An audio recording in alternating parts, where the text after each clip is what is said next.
उच्च रक्तचाप, यानी कि आज हम इस ऑडियो के थ्रू ये समझेंगे कि हाई बीपी को हम आयुर्वेद से कैसे मैनेज करेंगे। देखिए बिल्कुल सिंपल है, लेकिन मैं ये नहीं कहूँगा कि बिल्कुल तुरंत आराम मिलेगा या तुरंत इफ़ेक्ट आपको दिखेगा कि बीपी डाउन जा रहा है। जब किसी पेशेंट का बीपी हाई होता है तो कुछ पॉइंट्स को आपको ध्यान में रखने की आवश्यकता होती है, जिसमें फर्स्ट पॉइंट पर मैं बताऊंगा कि कफ का अवरोध तो नहीं है। यानी कि सबसे पहले हम समझते हैं कि आयुर्वेद के अकॉर्डिंग हाई बीपी होता क्या है और मॉडर्न के अकॉर्डिंग, दोनों की थीसिस एक जैसी ही है।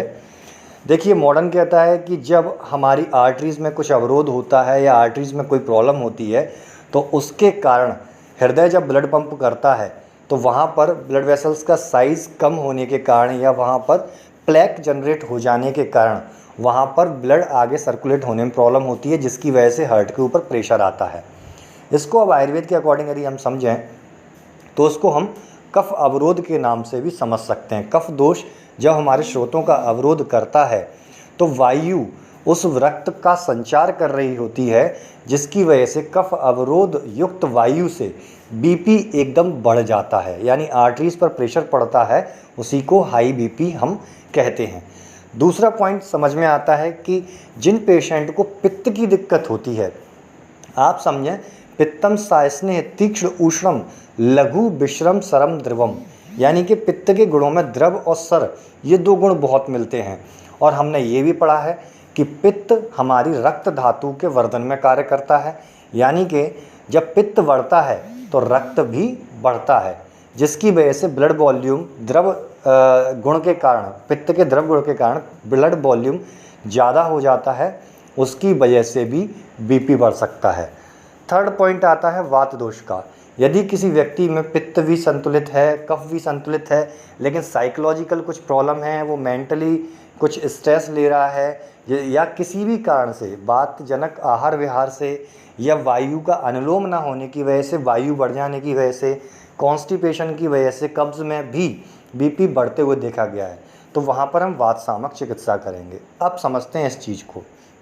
जब किसी पेशेंट को कफ बढ़ा हुआ है, यानी कि लिपिड बढ़ा हुआ है, प्लेक जनरेट हुआ है, तो उस समय पे हमें कफ नाशक और वात अनुलोमन चिकित्सा करनी है।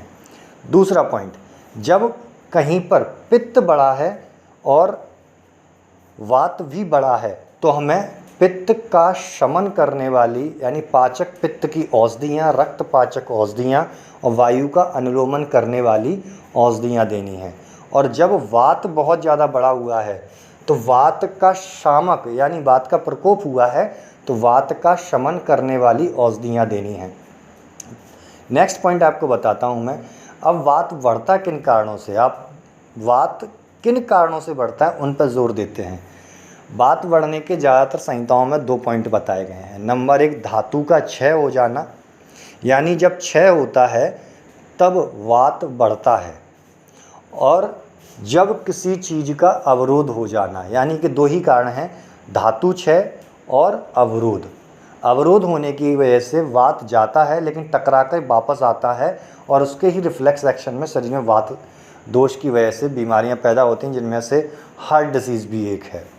तो इन पॉइंटों को फोकस करते हुए यदि आप औषधि चयन करते हैं तो कोई भी ऐसी औषधि जो पित्त, कफ और वात पर कार्य करती है वो यहाँ पर काम करेगी, लेकिन आपको दोष का निर्धारण करना आवश्यक है।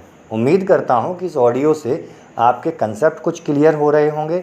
यदि क्लियर हो रहे हैं तो आप मुझे टॉपिक्स बताते जाएं, उन टॉपिक्स के बेसिस पर मैं आपको इसी प्रकार से ऑडियो समरी प्रोवाइड कराता रहूँगा।